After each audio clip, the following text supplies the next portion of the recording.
Okay, sa mapagpalang araw po sa lahat at ito muli ang inyong firearms instructor at welcome po muli dito sa ating munting YouTube channel. Okay, bago ako bumati at magpasalamat ay gusto ko lang munang basahin ang komento ni Sharer Dolduco. Ang sabi niya ay, Sir, correction, hindi po illegal possession of firearms if walang PTC ang baril if nahuli ka. Kasi nga may license to own firearms ka at registered yung baril mo. May court ruling na dyan. Ang kaso mo is technical violation on RA 10591 at magmulta ka lang ng 10K. Okay, so hindi naman masamang tayo i-correct. Pero ang gusto ko lamang kung i-correction ako, yung may nababasa ka. Kasi wala naman siyang binasa dito, kundi sinabi lamang niya ay RA Republic Act 10591 at magmumulta ka lang ng 10K. So ayan, at bago natin yan sagutin ay gusto ko lang kayong pasalamatan. Actually hindi naman siya baser, nag-comment lang siya at welcome naman sa atin yung mga ganyang comment. Kung talagang totoo yan ay di pasasalamatan natin. Pero kung hindi totoo yan, ay hindi ko pasasalamatan siya. Yan. So, yan. At gusto ko lang kayong pasalamatan dahil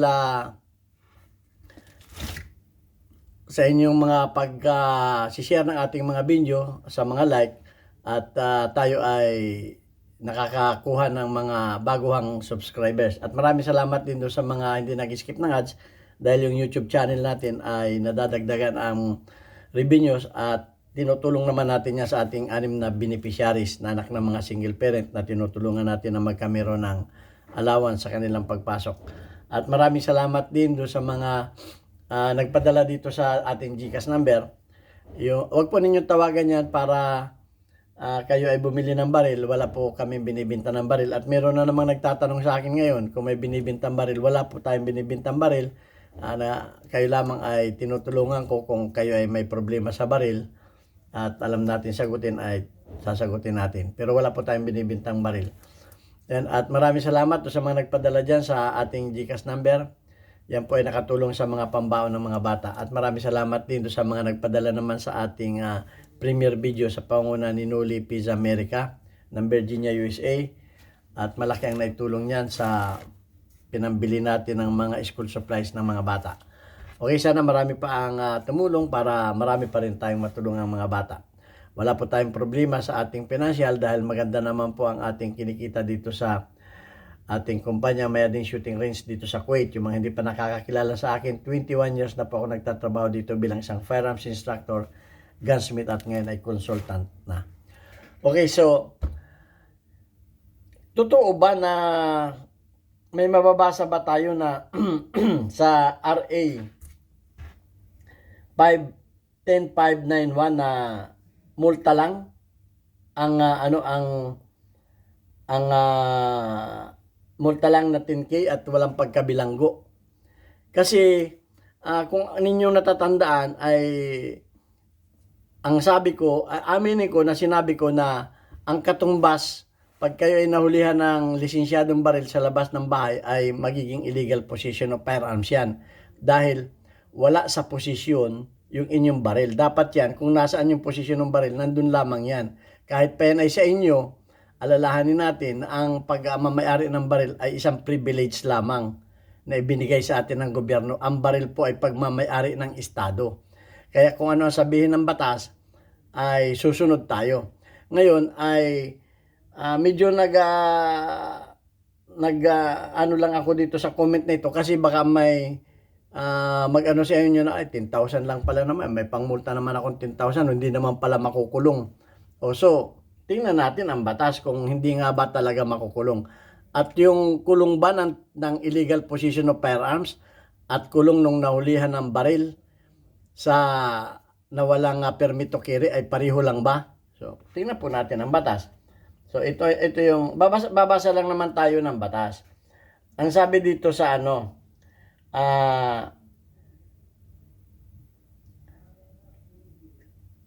yung mga ito ay binasa ko yung yung itong binabasa ko ay makikita ninyo sa Google. Okay, type ninyo yung gun law in the Philippines. Tapos ay i-type ninyo yung penalty ng if your gun is unlicensed, carrying gun outside residence. If your gun is licensed and carrying guns outside residence, what is the penalty? So ito ang mga penalty na sinasabi.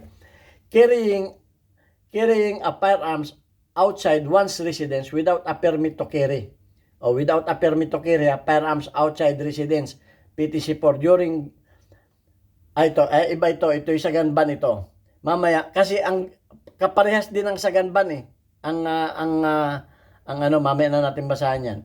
O ito yung in the Philippines, ito sa Philippines, individual with a license to own, possess firearms, LTAP, but without permit to carry. Ito ulitin ko. In the Philippines, individual with license to own, o meron kang LTAP, license to own,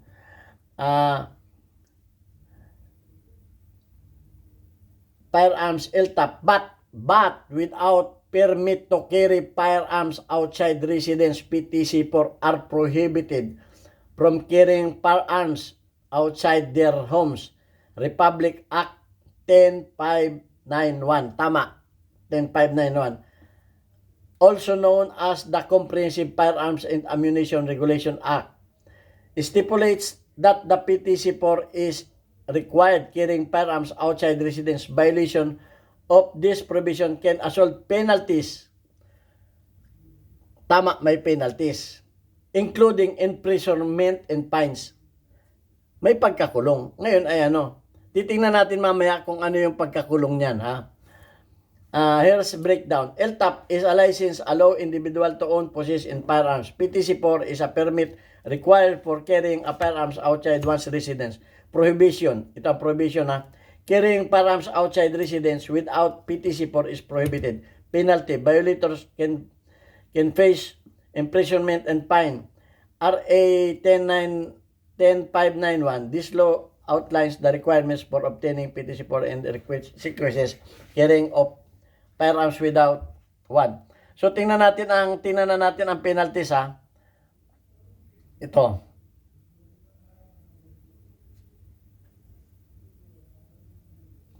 Ito yung section 31, ha. Republic Act Law in the Philippines. Republic Act number 10591. Section 31. Section 31. Ito, nasa Section 31, ha. Ito ay sa ligang batas na. Ang sabi ay, absence of permit to carry outside residence.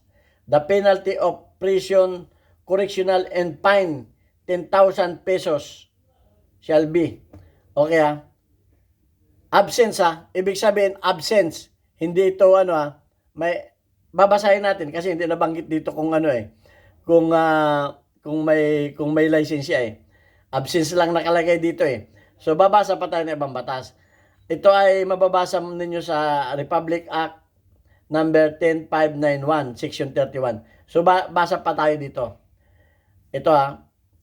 Ito naman ang sabi ng Supreme Court. Supreme Court ito, Supreme Court e-library. Okay, kasi sinabi niya na may may ruling na daw, Ito ang sabi ng Supreme Court. PNP Memorandum Circular number 22011-0051 Rationalized Policies on Possession, Bearing, and Carrying of Firearms. Carrying a firearms outside residence without PTC absolutely prohibited. Once apprehended, it shall result the cancellation of license. Cancellation of license, kasama yan. Ibig sabihin, may license. Kasi, kakansilahin yung license mo, Kasama yung cancellation of license. Ibig sabihin, license yung baril mo, dinala mo sa outside ng residence, cancellation of license yun ang isa pa. Ito, June 14, 2025, the Philippine National Police is eyeing more streaming processing of viewing permit to carry. Lalo nilang pinahigpit. Tingnan pa natin yung ibang batas. Ito, an executive order, Philippine prohibited of carrying firearms outside residence with exemption for a certain individuals. Hindi po lahat, merong exemption lamang. Baka yun ang sinasabi. pero hindi lahat. May exception for a certain individuals. Oh. Ano yung mga kung aanuhin natin yung mga certain individuals na yan, yan yung mga vice president, of course, presidente. Yan yung mga senador, yung mga matataas at saka may mga matataas na tungkulin yan sa Pilipinas. Oh, mga general yan. Sinong huli dyan? General yan. Okay, yan yung mga exemption for a certain individuals. February 12, 2016, permit to carry outside resident PTC T4 refers to the person shall bear carry out transport. Yan, kasama. Ito yung penalties. Penalties for violation, therefore, was signed into by law, President of Section 1, Short Time Firearms and Explosive Office. A permit to carry firearms outside resident PTC4 shall not be issued to firearms classified on the registered antique. Hindi pala kasali yung mga antique na firearms, na ilalabas ninyo ng inyong bahay kahit pa na may license. Ito na. Okay. For the Philippines gun law, what is the prohibited to carry gun outside the residence? Okay. Ito na yung Republic Act 10.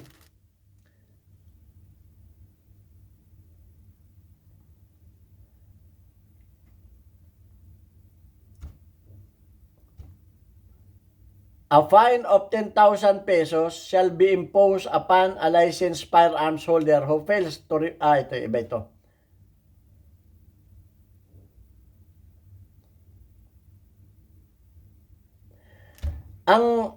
Ang kaso ng babasahin ko lang muna sa inyo yung kaso ng illegal possession Yung walang license. Kung kapareho ba ito? Yung walang September 30, 2024. Siyang taon lang. For possession of firearms without license, imprisonment ranging from prison of 6 years and 1 day. 6 years and 1 day sa mga walang license Tingnan naman natin doon sa mga license. To 12 years to restriction perpetua. Depende yan doon sa kung ilan ang nahuli na baril. So tingnan naman natin. Ito yung mga walang license Wala talagang license ito. Ang ay 6 years and 1 day. So tingnan naman natin yung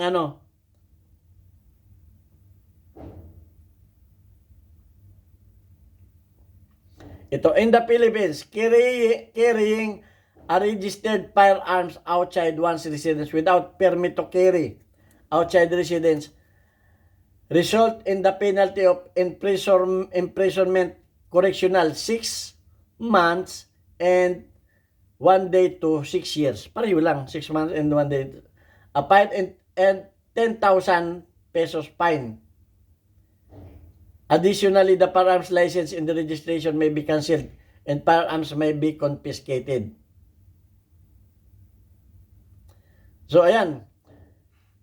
Bukod pa doon, yung iyong lisensya ay makakansila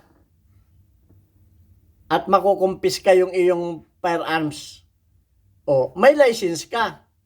Ibig sabihin, may license ka, pero carrying a registered firearms. Naka-registered yung firearms mo. Carrying a registered firearms outside one's residence without permit to carry firearms outside residence, walang PTC, result in the penalty of imprisonment of prison correctional 6 months and 1 day to 6 years. Pareho din ang kaso mo dun sa walang license. Kasi nga maliwanag yan. So, binasa ko yung marami akong binasa kasi dito hinahanap ko talaga kung meron na mga revised penal code. Pero wala akong nabasa mga revised penal code Nasabi pa nga dito Republic Act number 1059 requires a permit to carry firearms as a residence for individuals legally carrying registered firearms outside the residence. According to the law, Philippine Net, carrying registered firearms ito registered, ibig sabihin, naka-registered, may license. Outside residence without PTC4, walang permit to carry, is violation of the law, is punishable by prison correctional and 10,000 fine. Ano yung prison correctional? 6 months, 1 day to 6 years. So, talagang hinahanap ko talaga eh. Ang nabasa ko lang ay may exemption yung individual pero hindi sa lahat eh.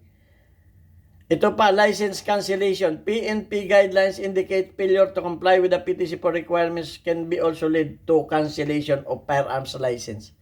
Makakancel ang firearms natin. Ang sabi pa, confiscation. Upon cancellation of the license of the firearms, must be surrendered to the firearms and explosive EPO arrest or to the nearest police station. Kinansil na yung iyong license, ang susunod naman yan ay confiscation na. Ano mo na, isurrender mo na sa nearest police station.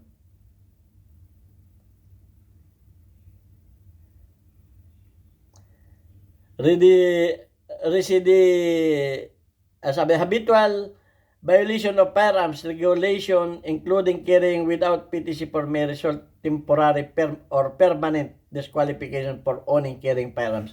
So, meron talagang pagkakulong. So, yung pagkakulong, ang hatol dun sa walang license at mayroon license na walang permit to carry, pareho rin lang 6 months to and 1 day to 6 years. Pareho rin lang. So, mag-ingat po tayo. Kung may nabasa sana ako dito na mga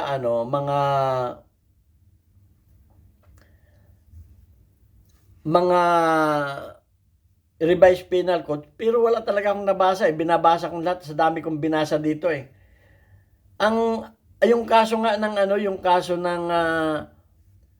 yung kaso ng pagganban, pareho rin lang ang penalty eh. Tingnan ninyo ha. Carrying a firearms outside residence without permit to carry outside residence during gun ban. O ito, gun ban ha.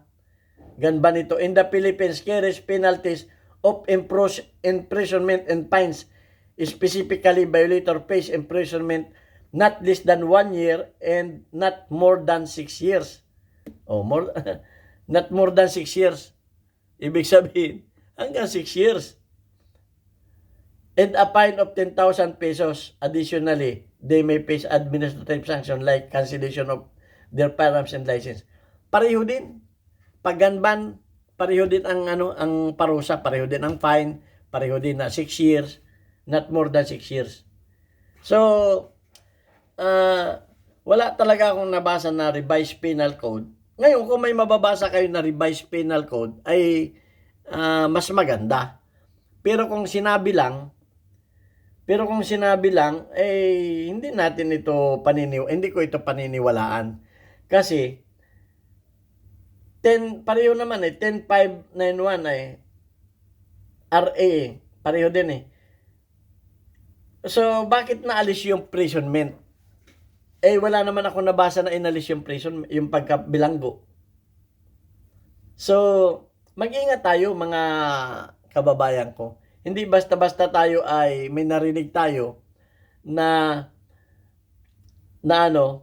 ay paniniwalaan agad natin. Kinakailangan babasahin muna natin talaga yung batas. Hindi yung hearsay lang. Kasi kung walang binasa, ay hearsay lang. Ay maliban lamang kung hindi ninyo pinaniniwalaan itong Google. Kung hindi ninyo pinaniniwalaan ng Google, ay okay lang. Pero pinaniniwalaan ko ito. Itong Google na ito. O kahit yung Supreme Court nagsasabi, ano pa yung babasa ay Supreme Court na ito? Ilibra rin ng Supreme Court. PNP Memorandum Circular number 2011-005 Rationalized Police on the Position, Bearing, and Carrying Firearms Revised. Carrying a firearms outside residence without PTC4 is absolutely prohibited. Once apprehended, it shall be result cancellation of license. May cancellation of license eh. Eh di ibig sabihin yung nahuli ay may license. Ha?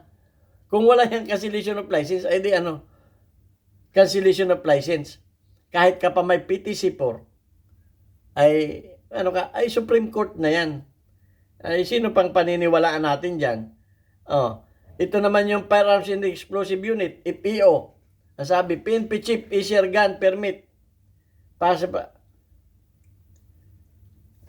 Yun din ang sinasabi kung babasahin natin. So, Bureau of Custom, ganon din, permit to carry outside residence, PTC4 refers to the no person shall bear, carry, transport firearms, deadly weapons. Bureau of Custom ito.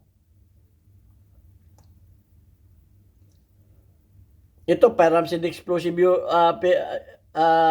Firearms and Explosive Office na naman, oh. A permit to carry firearms outside residence, PTC4 shall not be issued a firearms classified. O ito.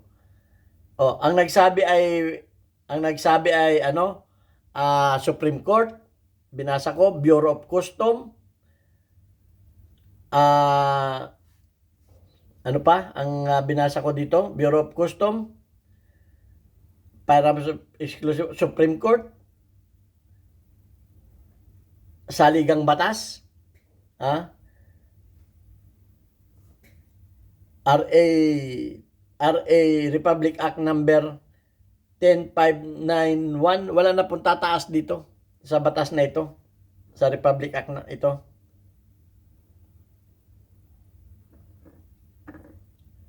So, wala akong nabasa na ano, wala akong nabasa na hindi makukulong. Lahat po ay makukulong. Lahat. Pwera pa doon sa ano. So, maliban lamang kung may mabasa tayo na revised penal code, ay paniniwalaan natin. Pero kung wala tayong nabasa na revised penal code, ay mag-ingat tayo.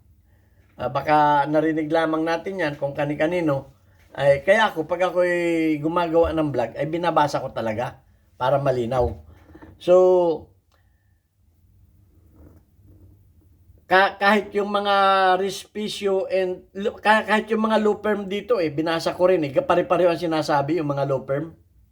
Ito, ang daming law Philippines. Ganon din ang pinabasa. Ganon din.